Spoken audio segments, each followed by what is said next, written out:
돌아온 비하인드 뉴스, 오늘도 이성대 기자와 함께하겠습니다. 자, 이 기자 바로 볼까요? 네, 첫 번째 이슈 보겠습니다.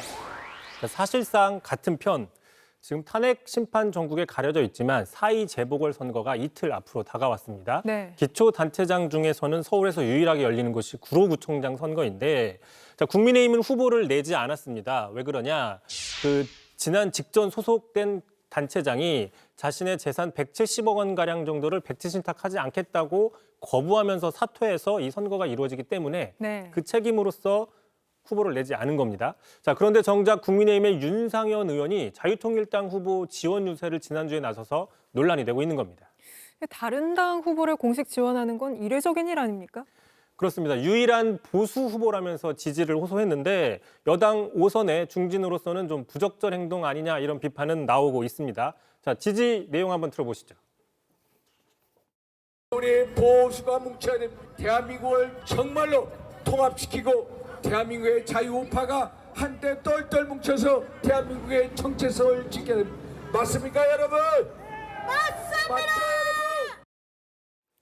자유통일당이 전광훈 씨가 주도적으로 해서 만들어진 당이죠? 그렇습니다. 전광훈 씨 주도로 창당했던 극우 성향, 기독교 성향의 정당인데 불법 계엄을 찬성하고 탄핵에 반대하고 또 부정선거를 주장하며 윤 대통령을 적극적으로 지지하는 활동을 해왔습니다. 네. 특히 윤상현 의원이 12.3 불법 계엄 사태 이후에 전광훈 씨 집회에 계속 앞장서서 참여하면서 같은 입장들을 보여왔고요. 특히 그 90도 인사하는 그 장면이 논란이 된 적도 있었죠. 그러다 보니까 심지어 국회에서는 야당에서 그럴 바에는 왜 국민의힘에 있느냐 이런 어떤 비아냥까지 나온 적이 있는데 그 장면 한번 보고 가겠습니다. 잘하면 대통령 되겠어. 잘하면 대통령 되겠어. 아유, 감사해.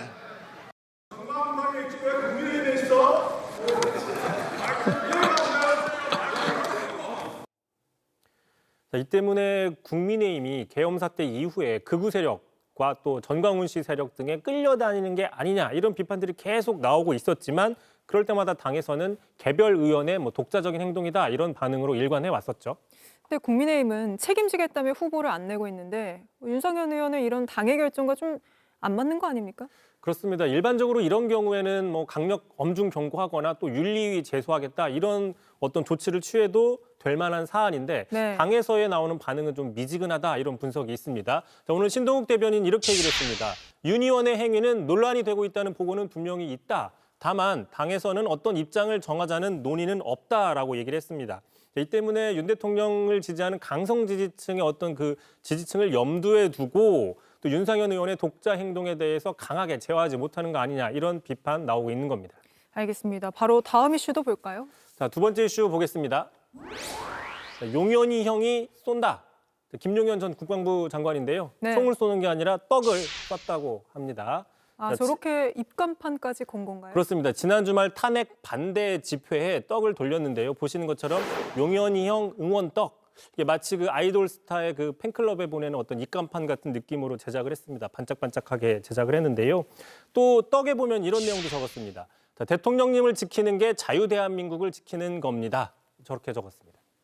아니, 김용현 전 장관은 서부지법 폭동 사태 때 그 구속된 사람들에게도 영치금 줘서 논란되지 않았습니까? 그렇습니다. 지난달이었죠. 그 사람들을 애국전사라고 지칭하면서 영치금을 보냈다고 밝혔는데 대략 한 30명 정도에게 보낸 걸로 파악이 되고 있습니다.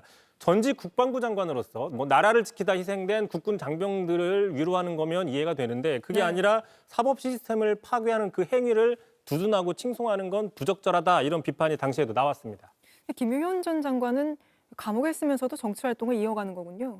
그러다 보니까 이제 현재 헌법재판소의 탄핵 심판 결과가 늦어지다 보니까 내란 혐의의 중요 임무 종사자인 김 전 장관까지 내가 무슨 잘못했느냐 이런 목소리를 다시 키우는 게 아니냐 이런 분석도 있는데 네. 자, 일각에서는 김용현 전 장관이 영치금도 보내고 떡도 보내는데 그 돈 다 자비로 썼다고 하는데 어디서 났느냐 또 이런 관심도 생깁니다.